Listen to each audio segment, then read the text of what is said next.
Salam sehat semua. Kita akan membahas sifat koligatif larutan. Kompetensi dasar yang harus dikuasai ada 4. 1. Menganalisis fenomena sifat koligatif larutan pada penurunan tekanan uap, kenaikan titik didih, penurunan titik beku, dan tekanan osmosis. 2. Dapat membedakan sifat koligatif larutan elektrolit dan larutan non-elektrolit. 3. Dengan menyajikan hasil penelusuran informasi tentang kegunaan prinsip sifat koligatif larutan dalam kehidupan sehari-hari. Dan menganalisis data percobaan untuk menentukan derajat pengionan. Sifat-sifat koligatif yang akan dibahas itu ada 4. Yang pertama, penurunan tekanan uap. 2. Kenaikan titik didih. 3. Penurunan titik beku. 4. Tekanan osmotik larutan. Apa yang dimaksud dengan sifat-sifat koligatif? Adalah sifat larutan yang tidak tergantung pada jenis zat terlarut, tetapi hanya pada konsentrasi partikel terlarutnya atau jumlah partikel zat terlarut. Jadi, apa yang dimaksud dengan partikel? Partikel itu bisa berupa atom, molekul, ataupun ion. Contoh, kalau kita punya garam dapur NaCl dan glukosa yang jumlah molnya sama, dimasukkan dalam sejumlah air yang sama, maka jumlah partikelnya bisa berbeda. Mengapa? Karena NaCl dalam air terionisasi, menghasilkan Na+ dan Cl-, sedangkan glukosa tidak. Jadi intinya, dengan konsentrasi yang sama, larutan elektrolit mengandung jumlah partikel yang lebih banyak dari larutan zat non-elektrolit. Kita akan membahas macam-macam konsentrasi larutan. Yang pertama, molalitas dengan lambang M kecil. Menyatakan jumlah mol zat terlarut dalam 1 kg pelarut. M sama dengan mol per P dalam kilogram atau gram per mR kali 1000 per P dalam gram. Berikutnya adalah fraksi mol, dinyatakan dengan X, menyatakan perbandingan jumlah mol zat terlarut atau pelarut terhadap mol larutan. Jadi fraksi mol pelarut sama dengan mol pelarut dibagi mol larutan, yaitu mol pelarut ditambah mol terlarut. Fraksi mol terlarut sama dengan mol terlarut dibagi mol larutan. Fraksi mol pelarut ditambah fraksi mol terlarut sama dengan 1. Konsentrasi berikutnya adalah molaritas, dinyatakan dengan M besar. Menyatakan jumlah mol zat terlarut dalam 1 liter larutan.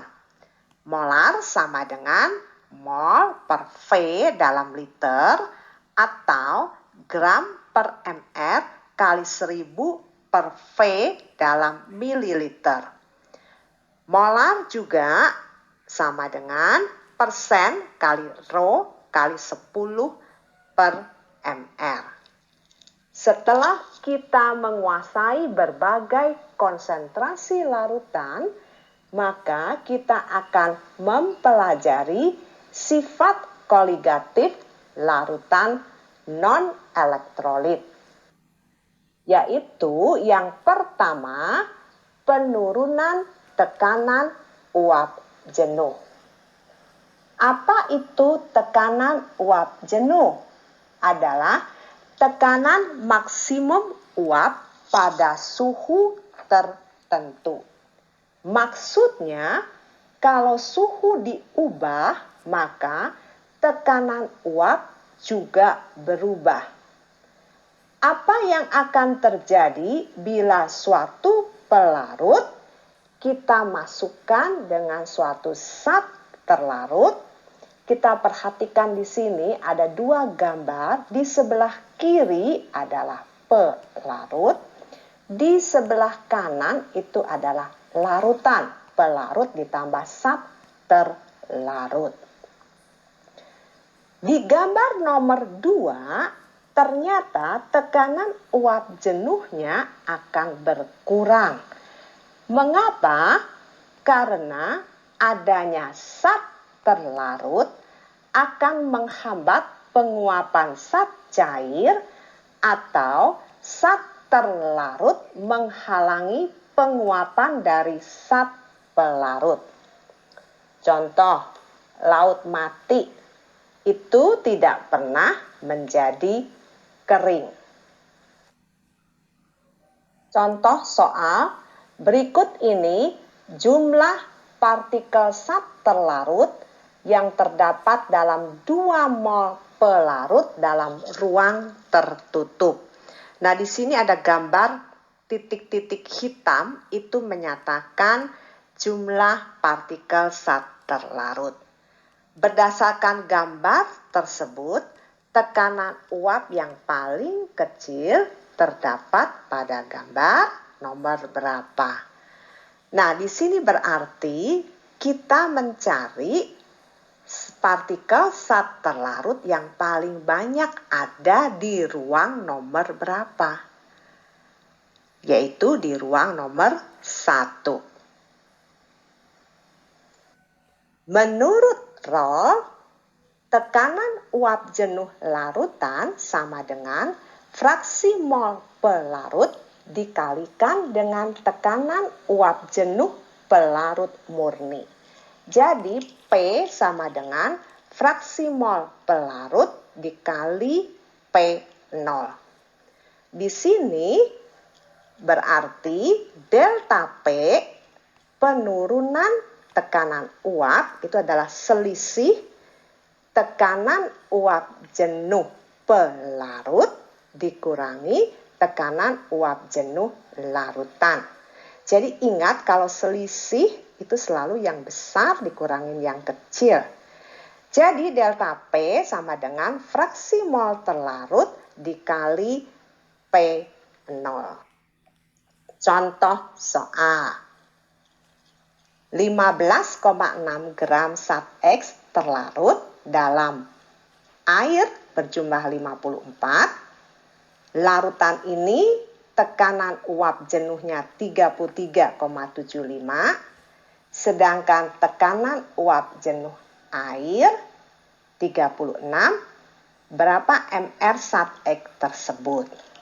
Coba kamu koret-koret, lakukan dulu sendiri.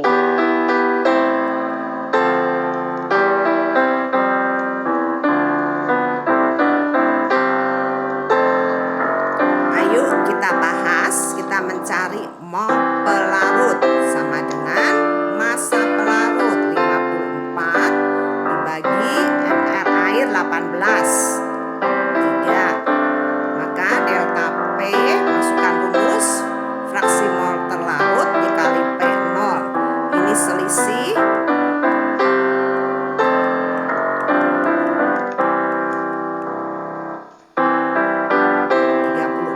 fraksi mol terlarut sama dengan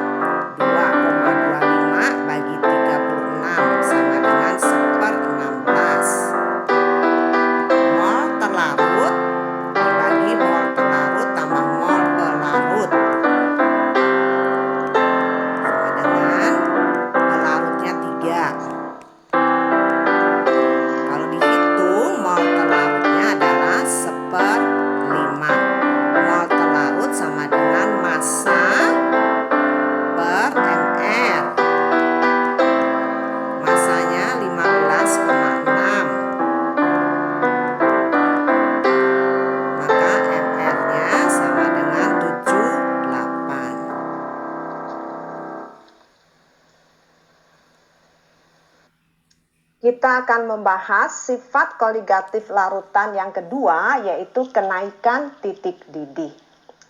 Apa sih yang dimaksud dengan proses mendidih?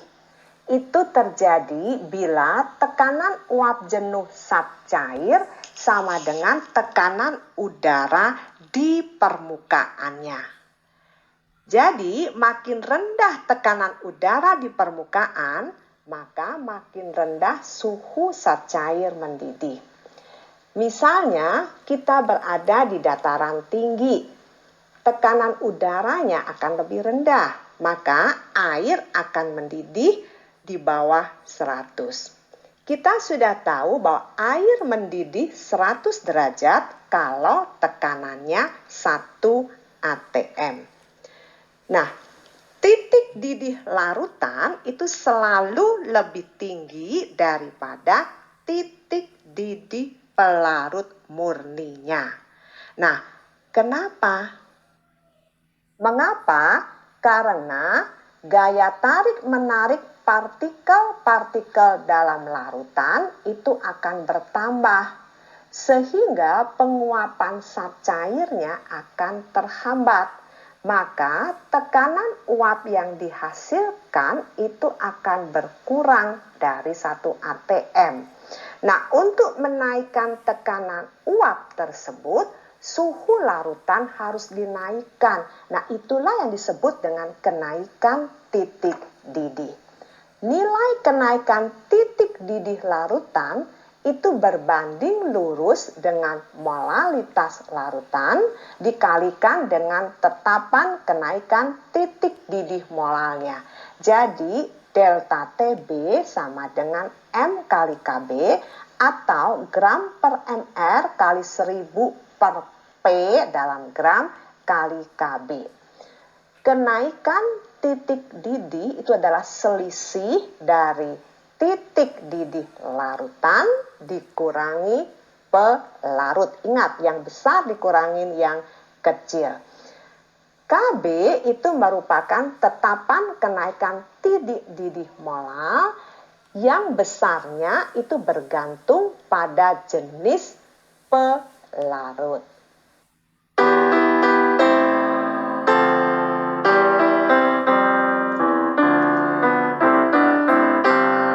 Kamu baca soalnya ya. Ayo kita akan bahas.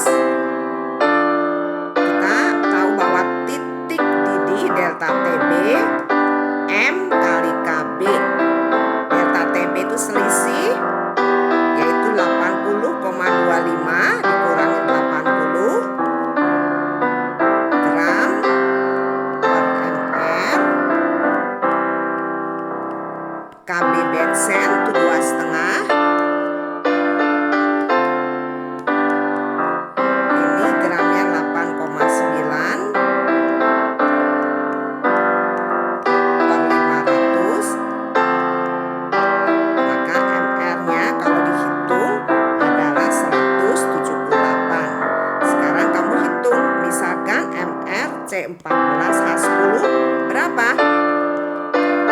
14 kali 12 tambah 10. Ini 168 tambah 10, 178. Jadi jawabannya adalah C4H10. C14H10.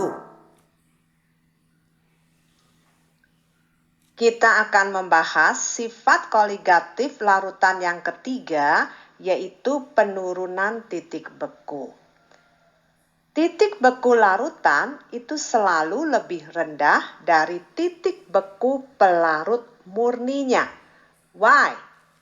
Karena zat terlarut yang ada dalam larutan akan selalu bertahan untuk tetap melarut. Sedangkan untuk melarut diperlukan kalor. Nilai penurunan titik beku itu sama dengan M kali KF. Itu berbanding lurus dengan molal larutannya. KF itu adalah tetapan penurunan titik beku beku molar. Atau delta TF sama dengan gram per mr kali 1000 per P gram kali KF. Delta TF sama dengan selisih titik beku pelarut dikurangin titik beku larutan. Contoh soal. Kamu perhatikan ya soalnya. Ini langkah yang pertama, kita akan menghitung rumus empiris, yaitu rumus perbandingan mol. Setelah itu mencari MR, baru mencari rumus molekul.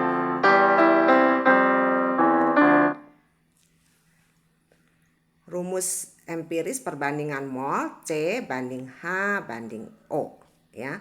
Mol sama dengan massa per AR.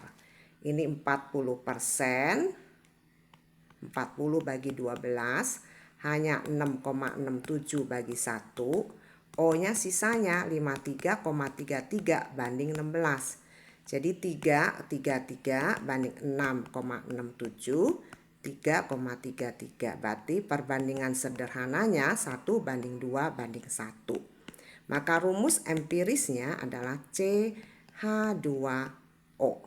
Ya, untuk mencari MR itu menggunakan delta TF sama dengan M kali KF. Delta TF itu selisihnya 0 dikurangi minus 10 gram per MR kali 1000 per P kali KF-nya 1,86. 0,310 sama dengan 6 per MR kali 1000 per P 200 kali 1,86. Maka MR-nya diperoleh 180. Jadi rumus empiris N sama dengan MR. Ini CH2O. N sama dengan 180. 12 tambah 2 tambah 16 kurung N sama dengan 180. N sama dengan 6. Jadi rumus molekul C6H12O6.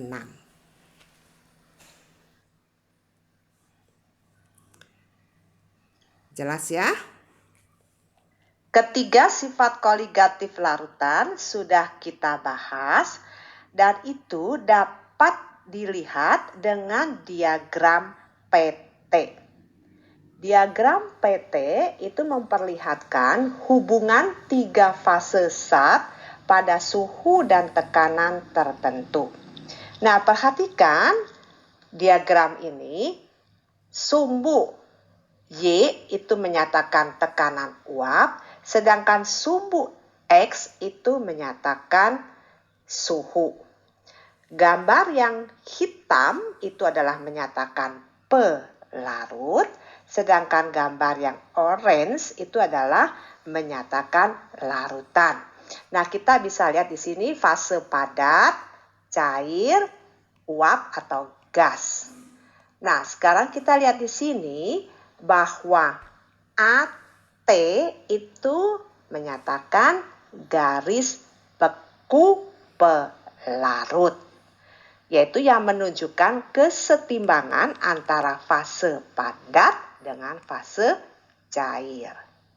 BT itu adalah garis didih, menyatakan kesetimbangan antara fase cair dengan fase gas.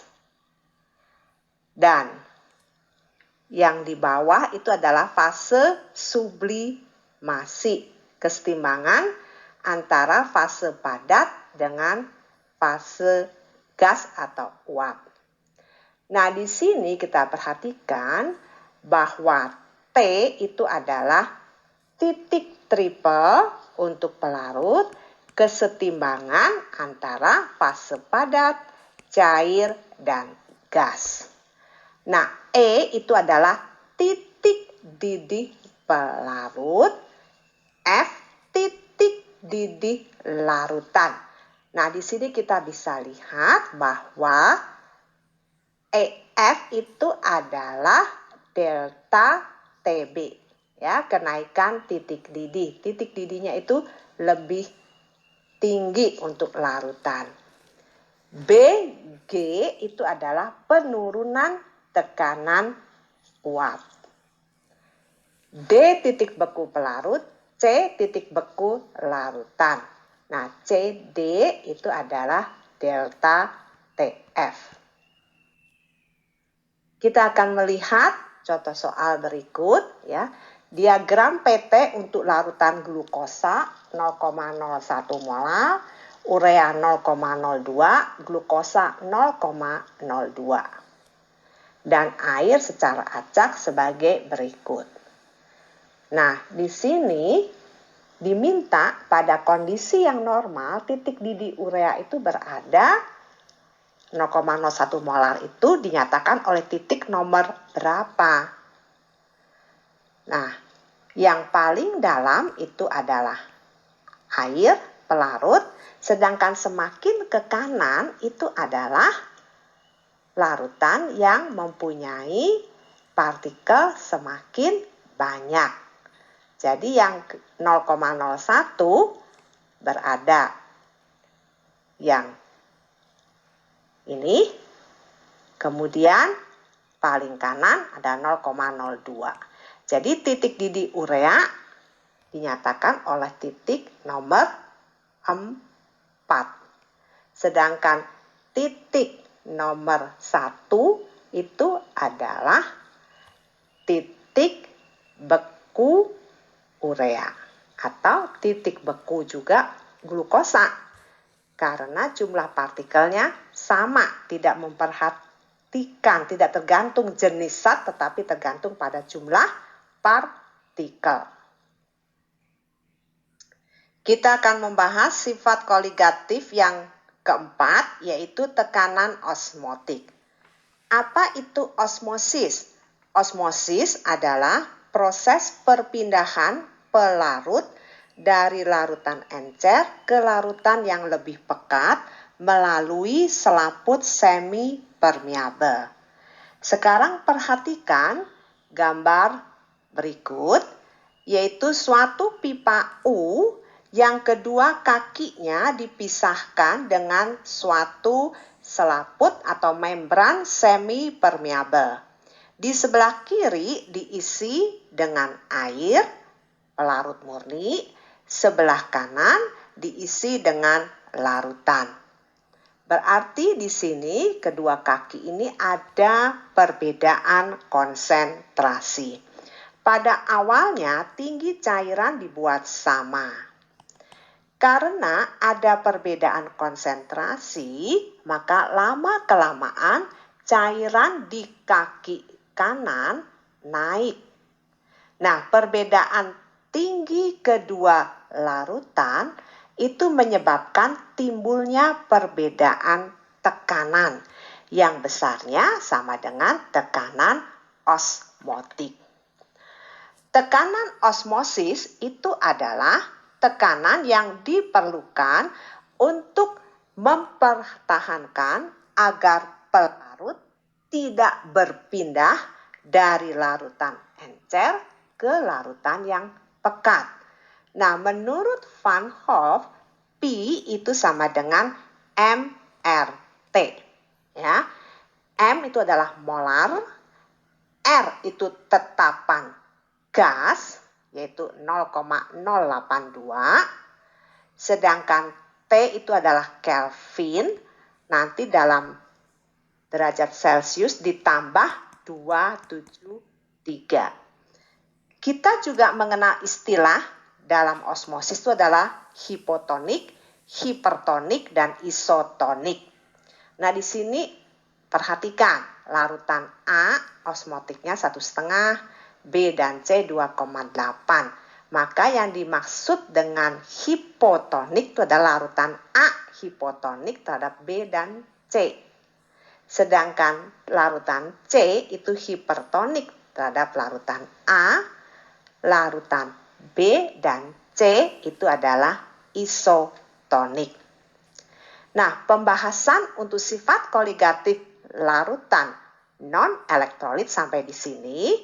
Nah, untuk kamu bisa lebih memahami, kerjakan latihan uji pemahaman mandiri. Ada di Michael Purba, latihan 1.5. Sebelum kita akhiri, ini ada contoh soal. Berdasarkan gambar ini, setelah beberapa saat tercapai keadaan, nah ini ada larutan NaCl yang dipisahkan dengan selaput semi permeabel, ya, B itu adalah air. Disuruh mengamati setelah beberapa saat pernyataan mana yang benar, ya. Perhatikan di sini setelah beberapa saat. Yang A, tinggi permukaan A dan B tetap sama. Tidak mungkin. B, permukaan A lebih tinggi dari B sebab air dari B masuk ke A. Betul, karena ini adalah proses osmosis. Jadi sampai di sini pembelajaran kita untuk sifat koligatif larutan non-elektrolit.